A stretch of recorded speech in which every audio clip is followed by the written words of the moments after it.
ऐसी खबर मिली है कि अब तक नहीं है। अब उस लड़के की मौत की जिम्मेदारी किसके ऊपर है? ये प्रशासन के ऊपर होगी कि शासन के ऊपर होगी? लापरवाही है हॉस्पिटल की। कब आए थे, कब ये घटना हम हुई? 10 बजे आ गए थे यहाँ। सुबह 10 बजे आए थे। सुबह 10 बजे आ गए थे और फिर उधर से आया मैं। डॉक्टर वहाँ से चला गया। मैं पर्ची लिखवा के 1 घंटा के बाद आया। फिर डॉक्टर पर्ची जमा किया, डॉक्टर चला गया कहीं, बोला कल आओ। अच्छा, बिना मरीज देखे ही हम लोग को इधर उधर दौड़ा रहे थे। स्ट्रेचर के लिए पूछा गया तो कोई मरीज लेके गया था। एक ही इतने बड़े हॉस्पिटल में पूछताछ केंद्र पे जो है कि पूछा गया तो एक स्ट्रेचर था, वो भी कोई मरीज 2 घंटा 3 घंटा पहले ले गया। मतलब स्ट्रेचर नहीं मिला। नहीं मिला। नमस्कार, पाली न्यूज नेटवर्क देख रहे हैं आप, और मैं आया हूँ मऊ के सरकारी हॉस्पिटल, सदर हॉस्पिटल में। और यहाँ की दुर्व्यवस्था के नाम पर देखिए कि एक मरीज हमारे ही गांव का लड़का है। वहाँ हम लोग इमरजेंसी में भर्ती कराने गए तो लोग इमरजेंसी में नहीं भर्ती किए, और इमरजेंसी में वाले बोले कि जाइए ओपीडी में दिखाइए। ओपीडी में लेकर आए तो उसकी हालत इतनी बेकार थी। और वो लड़का, शायद ऐसी खबर मिली है कि अब तक नहीं है। अब उस लड़के की मौत की जिम्मेदारी किसके ऊपर है? ये प्रशासन के ऊपर होगी कि शासन के ऊपर होगी? या मऊ ये हॉस्पिटल है, देख लीजिए सदर हॉस्पिटल, इस तरह की व्यवस्था चलती है सरकार की, इस तरह की व्यवस्था चलती है सदर हॉस्पिटल में। न तो कोई स्ट्रेचर मिलता है, न तो कोई सुविधा मिलती है। लापरवाही है हॉस्पिटल की। कब आए थे, कब ये घटना हम हुई? 10 बजे आ गए थे यहाँ। सुबह 10 बजे आए थे। सुबह 10 बजे आ गए थे। और कब से क्या हुआ? तब से मैं पर्ची में लाइन लगाया 1 घंटा। हाँ, फिर इमरजेंसी बोल के कोई बोला है कि इमरजेंसी में, बोला कि इमरजेंसी कहाँ है, तो बोला कि यही है। फिर उधर से आया मैं। डॉक्टर वहाँ से चला गया। मैं पर्ची लिखवा के 1 घंटा के बाद आया। फिर डॉक्टर पर्ची जमा किया, डॉक्टर चला गया कहीं, बोला कल आओ। फिर मैं बाहर गया, भैया को फ़ोन किया, ये आए। सुबह 10 बजे से आए, उसके बाद कितने डॉक्टर आपसे संपर्क किए? एक डॉक्टर से मैं संपर्क किया और सबसे पूछताछ किया कि किधर। हाँ, तो वो चले गए। फिर मुझे पता, इमरजेंसी में आए तो क्या हुआ? इमरजेंसी में आए सब लोग, हम लोग तो वो बोला कि उधर जाइए। और फिर वहाँ गए ओपीडी तो क्या में हुआ? भेज दिया। वहाँ गए तो क्या हुआ? वहाँ से फिर मैं मरीज को ले गया डॉक्टर के पास, तो उठा के ले गए। वो स्टिकर नहीं था ले जाने के लिए। अच्छा, गोद में ले गए? हाँ, उठा के ले गए, और उठा के ले गए। वो उसका थोड़ा तबीयत और बिगड़ गया, रखा तो थोड़ा और बिगड़ने लगा तबीयत। तो फिर अंदर ले जाकर डॉक्टर को बुलाया पास, तो डॉक्टर भी नहीं छुआ, नहीं उठ के आ रहा है। उसका हालत तो वो तड़फड़ाने लगा, और फिर वहीं पे गोली चली बंद हो गया उसका।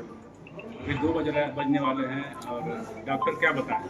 अभी तो कुछ नहीं पता है क्या, अभी तो कुछ नहीं बोले क्या जांच करें क्या क्या नहीं। बताएं, मरीज है, जिंदा है कि नहीं? अभी तो हमसे कुछ नहीं बोला कुछ। डॉक्टर बोल दिए? हमको नहीं बोला ना भाई।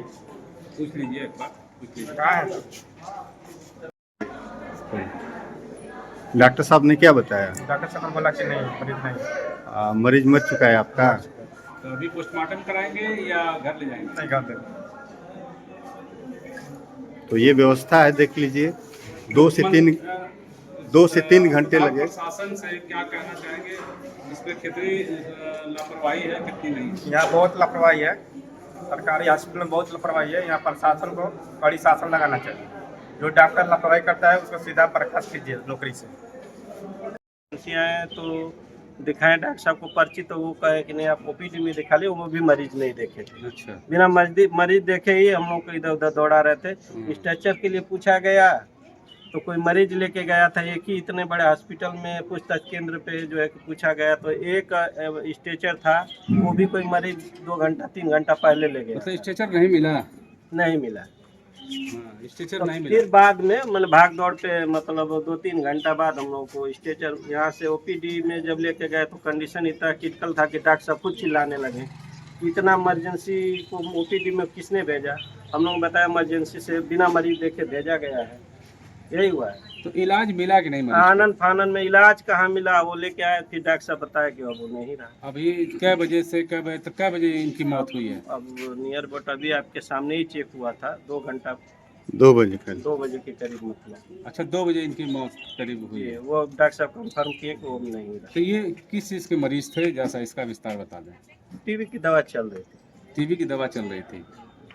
और टीबी की दवा चल रही थी, इनका अचानक तबीयत खराब हुआ, अब मऊ जिला अस्पताल ले हम आए। लेकर आए थे तो नॉर्मली टेम्पू में बैठ के ही आया था। अच्छा, जब आए थे तो आराम से टेम्पू में बैठ के आए? कुछ खाया भी, लेकिन अच्छा, उसको जब लेके आने के हुआ तो वो दोनों भाई मिलकर एक और लड़का था, वो उठा कर बैग में क्या कब तक स्ट्रेचर खोजो। सब तबीयत बिगड़ती गई और इलाज मिला नहीं? जैसे ही मान लीजिए 10-20 कदम चले होंगे वहाँ से गेट से लेकर अंदर तक, तो अब स्थिति दयनीय हो गई इसकी। अच्छा। बहुत ज़्यादा क्रिटिकल हो गया। फिर ओपीडी में खुद डॉक्टर जो बैठे हुए थे 27 नंबर में, वो खुद चिल्लाने लगे कि बताइए जो इमरजेंसी का मरीज है उसको ओपीडी में क्यों भेजा गया। हमको लग रहा है कि वहीं पे वो स्थिति उसकी ज़्यादा क्रिटिकल हो गई, बिना दवा मतलब इलाज कराए। तो क्या कहना चाहते हैं, इलाज अगर होता क्या तो? कहें, गरीबों के लिए सरकारी हॉस्पिटल बना हुआ है, तो हम यहाँ के शासन प्रशासन से, तो आम बात है, बहुत सारे लोगों के साथ भी घटती है, तो एक इंसानियत के नाते सबको एक ही घाट पे जाना है, किसी को चंदन से फुकाना है, किसी को लकड़ी नसीब नहीं होता, तो इतना तो मर्यादा होनी चाहिए कि गरीबों का समय से इलाज होता तो शायद वो बच सकता था। प्रभु की इच्छा, अगर नहीं रहे तो कोई बात नहीं। कुल मिला के आपका कहना है कि समय से इलाज होता तो बच हाँ, सकता जो था। मेरे साथ हुआ, मेरे भाई के साथ हुआ है, किसी और किसी के भाई या किसी की माँ का गोद न उजरे। मैं यही प्रशासन से गुहार करूंगा, मुझे कोई शिकवा शिकायत नहीं है, बशर्ते ये चाहूंगा मतलब कि कष्ट है कहीं न कहीं से कि कष्ट आपको क्यों नहीं इलाज सर, नहीं रात मिला, मेरे कष्ट मेरे है। पड़ोस में रहता था, भरेगा ना सर। जी, अब मैं चाहूंगा आदित्यनाथ योगी जी से कि कम से कम धरातल पे उतर कर वो देखे गरीबों के साथ क्या हो रहा है, बस इतना ही। नहीं आप नहीं, आपको कष्ट है और आगे लोग आगे क्या कहना चाहेंगे कि लोगों के लिए आगे क्या यही मिलता है? कहेंगे कि किसी की भी माँ जन्म दी अपने बेटे को, तो कम से कम उसकी रक्षा हो। तो मान लीजिए जो भगवान की मर्जी वो घटना घटती है, डॉक्टर को हमने भगवान का दूसरा रूप माना है, तो कम से कम उनका भी फर्ज बनता है। मैं इसी हॉस्पिटल में अपने कोरोना काल में भी मैं अपने भाई को खोया हूँ, जो गांव का पूर्व प्रधान था। ऑक्सीजन उस समय तो मान लीजिए महामारी थी तो कोई बात नहीं, अभी तो नॉर्मल है ना। स्ट्रेचर तक मतलब एक मरीज पर हजारों मरीज पर एक स्ट्रेचर है, कैसे काम चलेगा। ठीक है, धन्यवाद।